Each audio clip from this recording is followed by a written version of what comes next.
Welcome to the Times of Israel's daily briefing. Today is Tuesday, December 30th, day 816 of the war. Amanda Borschel-Dan here in Israel with our diplomatic correspondent Lazar Berman in Florida.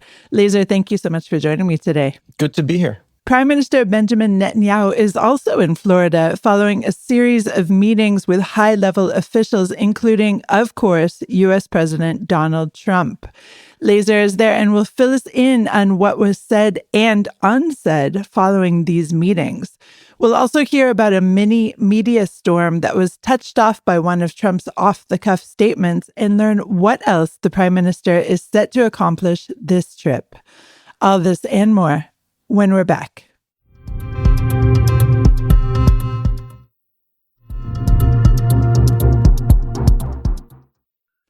And we're back. I'm Amanda Borschel-Dan here with our diplomatic correspondent, Lazar Berman.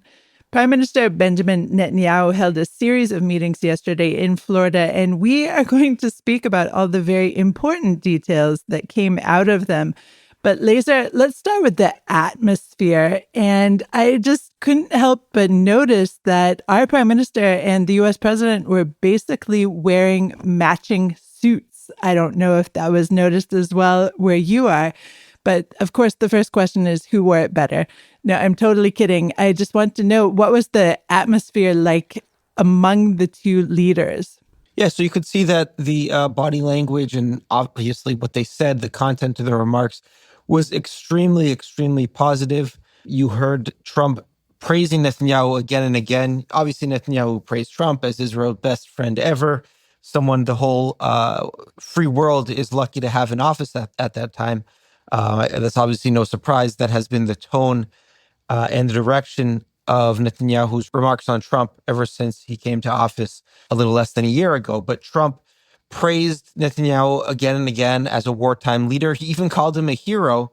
And that was also reflected in the body language and in the tone of the conversation. So ultimately, very, very positive. And I should say that top aides of Netanyahu, some of his top advisors who I ran into or spoke to at his hotel on the beach in Palm Beach afterward, said similar things, that it was an excellent meeting, that it was even their best meeting that they've had among the six meetings that they've held over the past year.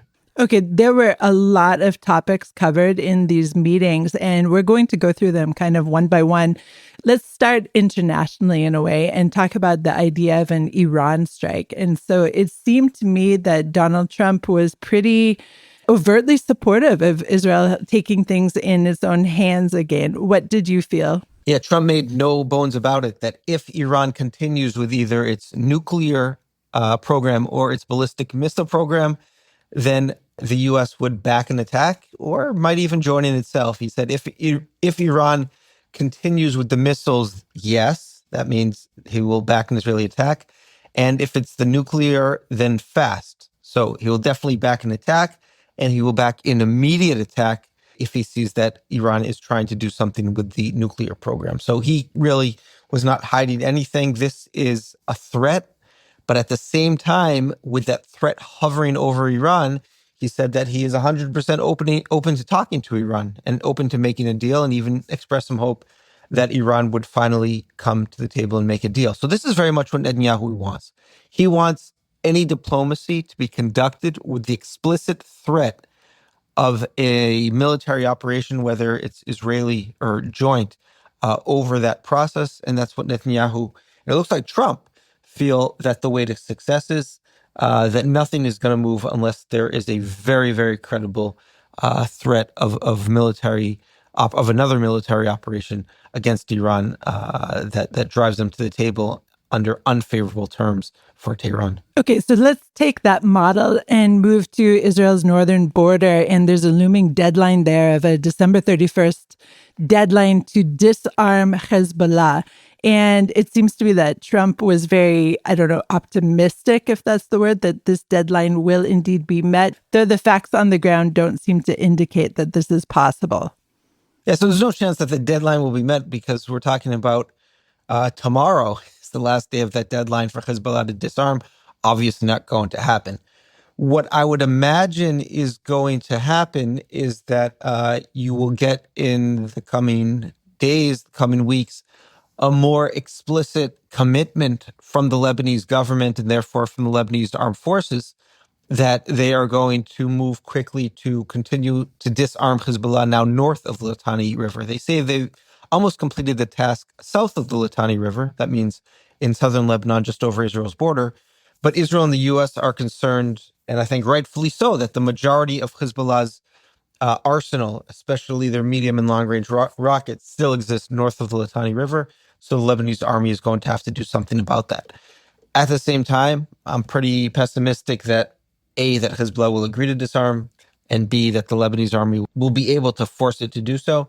So even though it looks like some time has been bought because of this meeting and because of the trust between the two, that doesn't mean that we are not going to see an Israeli operation in the coming months. But again, the fact that this threat of a larger Israeli operation hovers over this whole process is something Hezbollah keeps in mind and is, in my mind, and certainly in the mind of Netanyahu and his advisors, something that helps diplomacy. The fact that the threat of an Israeli military operation is very real because Israel has been operating militarily ever since that November 2024 ceasefire in Lebanon. So here as well, Israel has a lot of legitimacy in the eyes of Trump to continue operating and to even operate more aggressively in the future once this deadline is going to pass in 2 days.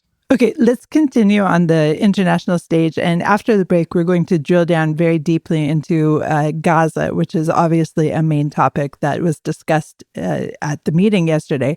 So I want to talk about Turkey. And U.S. President Donald Trump said he was considering selling top-end F-35 fighter jets to Turkey during this visit. And he also seemed to indicate that he would allow Turkish troops into Gaza, which is, of course, something that Israel has been highly against the whole time we've been discussing this. So what do you make of these comments about Turkey, Lazar? This has been consistent with what Trump has said about Erdogan throughout, that he has done very good things for the U.S., that he has a wonderful relationship with Trump. And I've said this before, I don't understand how this relationship really came about because Erdogan doesn't really speak English. So maybe it's the fact that he is a wonderful translator, but there's no question that Turkey has shown its usefulness for Trump. There's also an affinity in the fact that Trump likes these strong men that just kind of get things done. Doesn't matter if they trample on democracy in the Middle East. And that certainly describes Erdogan.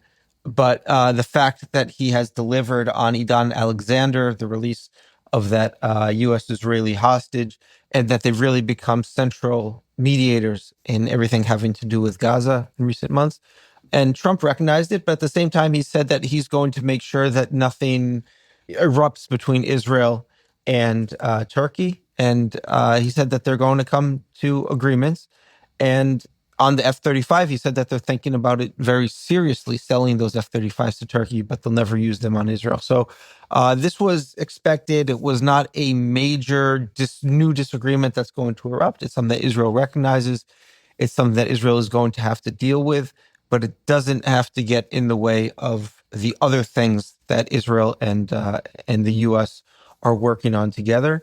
And there's also an opportunity here that Trump can make sure that there's limits on how aggressive Turkey is in the region and can make sure they get into some sort of modus operandi to ensure that there's no fighting or at least that no conflict becomes even more intense over issues like the future of Syria. Okay, so you mentioned Syria. So let's close out the first half by talking about what was said about Syria. Yeah, so here as well. So these are the two places where there was open disagreement between the two, but again, not bitter disagreement. That Trump praised Syria's new president, Ahmed al-Shara, and said that, listen, you're not going to get, quote unquote, a choir boy in Syria. If someone's going to rise to power in Syria, they're going to have to be a tough person. He acknowledged the difficult past, but that the two are going to get along. Trump predicted that Israel and Syria would come to that security arrangement, and that that's something that is going to be those any problems that are going to be bridged. Here, it was one of the rare instances where Netanyahu actually spoke. Most of the questions coming in were of Trump and not Netanyahu. And Netanyahu kind of stood there and reacted with facial expressions to some of the things Trump was saying. But Netanyahu stressed that Israel's interest is to have that peaceful border with Syria, and that it's possible to come to agreement as long as Israel's interests are met, and that protecting Druze, and he also stressed Christians, which is something that is designed to play well with Trump and his audience and his supporters, is also one of Israel's interests. So that's what Netanyahu said. He didn't say that it was impossible. He just stressed that Israel has some red lines. So pretty optimistic about the ability to reach an eventual security arrangement with Syria. Okay, let's go to a short break.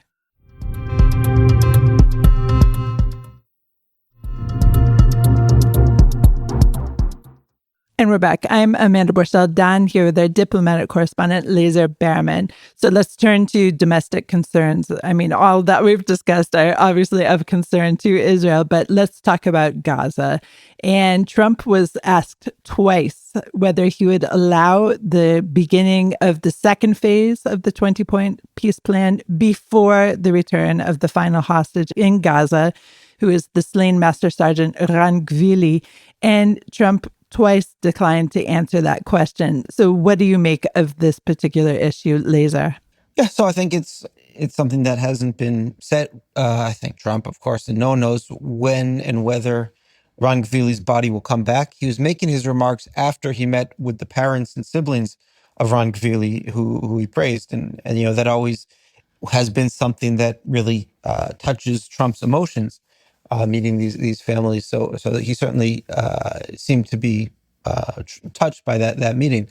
But he said that we're going to move to the second phase very soon, but really would not back himself into a corner about whether that would be contingent on the return of Gvili's body. Okay, so the other huge sticking point for Israel is, of course, the disarmament of Hamas. And Trump seemed to be pretty positive on this, yet again, pretty optimistic, and again claimed that there are other nations other than Israel who are willing to step up and fight Hamas, essentially. So that seems a little unmoored in reality. What do you see here, Lazar? So Trump got almost specific about a deadline, that if Hamas doesn't disarm in a very short period, it's as specific as he got, there would be hell to pay. And Netanyahu has been pushing for there to be a firm deadline, like there was that 60-day deadline with Iran that ultimately led up to the 12-day war in June. There is this deadline for Hezbollah. So there needs to be, in Israel's thinking, a deadline for Hamas to disarm. We didn't get a date. We didn't get exactly a delineation of how long this very short period is. But it seems like Trump's patience is wearing thin. And that is something that is very good for diplomacy. The fact that there might be a chance if there is this threat hovering over. And it's certainly something that would be welcomed, that is welcomed by Israel, because obviously Hamas isn't going to do anything unless they really fear a major Israeli operation. Now, at the same time, as you mentioned, Trump gave Hamas a little window here, because to talk about the fact that we don't need Israel to do this, maybe that hell to pay in Trump's mind is the ISF, the International Stabilization Force.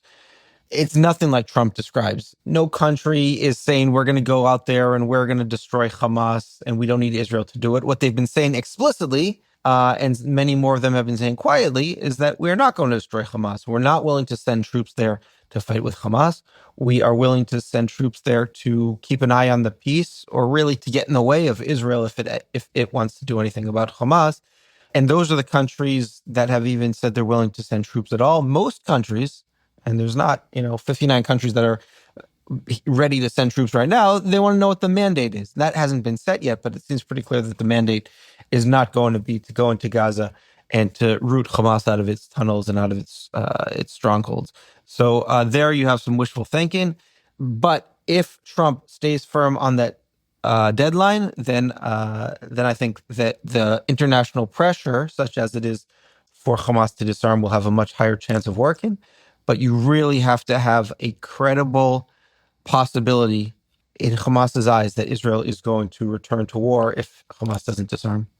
Lazar, this phrase hell to pay has been used by Trump numerous times, and it's I don't know, you seem to put some kind of optimism on this particular phrase, but in previous occasions that we've heard Trump say held to pay, have there actually been any kind of consequences? Certainly not from the U.S. It wasn't like the U.S. is going to start bombing. There has been a green light in the past for the start of the Gideon's Chariots operation. I don't know if you want to say that's hell to pay. Certainly the first phase of it wasn't. It was a rather limited operation, along with that very serious folly of announcing the halting of humanitarian aid going into Gaza, which really backfired on Israel.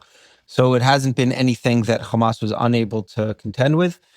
I guess the most it was in terms of pressure on Hamas was phase two of the Gideon's Chariots, which was the Gaza City operation, which pushed them into accepting the ceasefire. So it would have to be something on those lines, which would be a major Israeli push into the heart of its stronghold.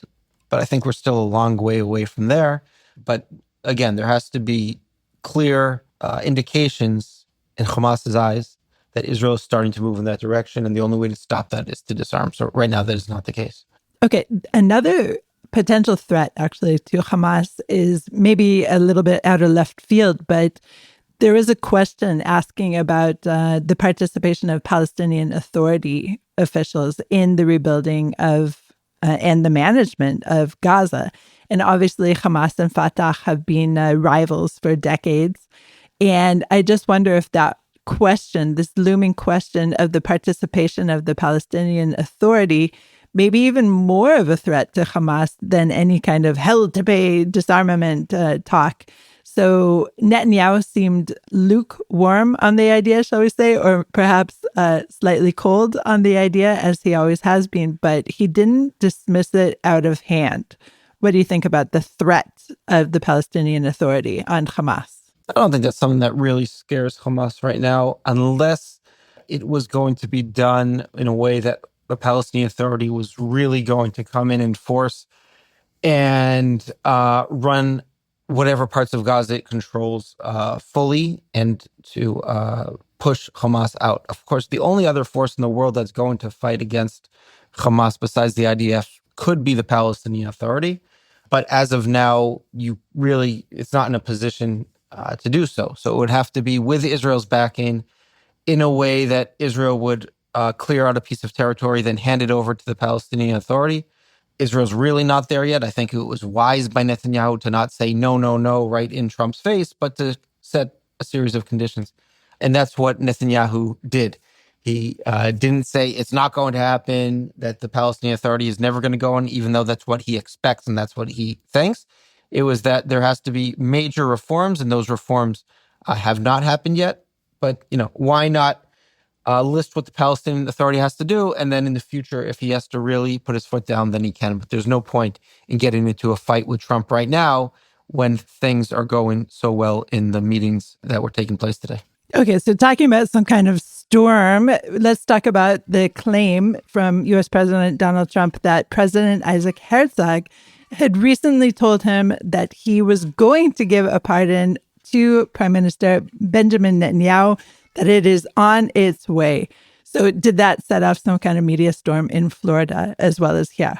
Yeah, it was more in Israel. It's not something that in the U.S. they're paying a lot of attention to, but it is something that is really at the top of the agenda in Israel, though it hasn't been spoken much about in recent weeks. But the fact that Trump is saying that Herzog spoke to him and gave some sort of indication that he was going to allow it, that's something that Herzog's office put out a statement while the two were meeting, while Trump and Netanyahu were meeting, that there was not a conversation since Netanyahu asked for the pardon, that there was a conversation between one of Trump's people and Herzog after the initial Trump letter was sent. But since then, it's just been internal deliberations within Herzog's team. So that's something that it looks like it was in Trumpian fashion. He was kind of, exaggerating and was corrected in real time by Herzog. But it's certainly something Trump wants to see happen, saying that this is a wartime leader in Netanyahu. It's someone that has done a lot for his country. He claims that if almost any prime minister was in an office on October 7th, then Israel would have ceased to exist by now. I think that's also exaggeration. But it's clear that Trump wants to see that pardon happen. And of course, Netanyahu very much wants to see that happen as well. So who knows if that was staged or not? I wouldn't put it past anyone to consider that there was some kind of pre-planning on that one. However, there was a very staged moment during the Trump-Netanyahu meetup, and that was a phone call from Education Minister Yoav Kish, who told Trump that he had been awarded the very first Israel Prize for Peace. So how did President Trump respond to that? Yeah, so he said he was very honored to receive this Israel Prize for Peace. Now, the Israel Prize almost always has to go to an Israeli citizen. Of course, Trump is not an Israeli citizen. So there are, of course, they're going to bend the rules or change the rules for Trump, trying to get him to come to Israel in the spring for Yom Ha'atzmaut, for Independence Day, where he will be awarded this prize at a ceremony. Certainly a smart move by Israel. It's part of this ongoing process to stroke Trump's ego. If you can remember, in the first term, they named that, if you want to call it a village or a neighborhood or a planned construction project on the Golan Heights called Trump Heights, and all sorts of other gestures and consistent praise that they heap on Trump. This is part of it, just giving him officially backing his request or nominating Trump for a Nobel Peace Prize as well. So this is something that Israel can control. They can confer this on Trump, and it's a way to get him back to Israel in a very positive atmosphere and get to praise him some more. So this is something I think that plays very well and is part of Netanyahu's management of the relationship with Trump. Let's be honest, he's done it very, very well. You can see how difficult it's been for someone like Vladimir Zelensky. But for Netanyahu, he has prioritized 100%. Nothing else really matters internationally. Certainly not the same level as the relationship with Trump. And he has gotten the sixth meeting. Almost all of them have been very positive, with the exception of the April one. And this one, again, is being described as the most positive, even though there's been reports throughout recent weeks that there's all sorts of disagreements and anonymous criticisms. Well, it looks like what is really the case is that there's much more alignment between the two leaders than there are disagreements. Okay, Lazar, you are staying in the States for the week, shall we say, and so is our Prime Minister. And what is set for his schedule for the rest of the week, as far as we know? Not much. Nothing really important at all. Tomorrow, nothing on the official schedule, today, excuse me. Tomorrow being today. Yeah, so for Tuesday, nothing on the official schedule, nothing that the press as of this time is invited to. What it seems to be is Netanyahu is going to give a series of interviews to the U.S. press, probably to some podcasts or some sort of alternative media as well. If I had to predict, it would be definitely something with Fox News. He always gives one or two interviews to Fox News when he's here. And if he's going to do Israeli media, then it'll probably be friendly Channel 14. So that's generally what he's done. Seems like it's going to be a light day for him, again, with those interviews. And he's staying at this Palm Beach resort, a beautiful beach, beautiful scene. I spent some of the day there today, kind of waiting for his team and his advisors kind of get a sense of what had happened in the meetings. So that's where he'll spend Tuesday. Wednesday, he has a morning meeting with evangelical leaders, then is heading down toward Miami to Bal Harbor to meet with the Jewish community and some Congress people as well. So that's it for the trip. It seems like Netanyahu is also going to be at a New Year's event with Trump as a special guest as well. So a lot of fun and easy events and nothing at the scale of what happened on Monday. Okay, well, yesterday's meetings were enough fodder for about a series of, 20 podcasts. So we will continue to chew them over. And Lazar, I hope you get a little bit of rest and relaxation as well on the sunny beaches of Florida while you're there. Well, we agree on that at least. So I'm going to try to do that now. And hopefully we will talk soon. All right. Thanks so much. Thanks for listening to today's daily briefing. Please check out another installment tomorrow. This episode was produced by the Podwaves. If you have any questions or comments about this or any other episode, please drop us an email to podcast@timesofisrael.com. Until tomorrow, shalom.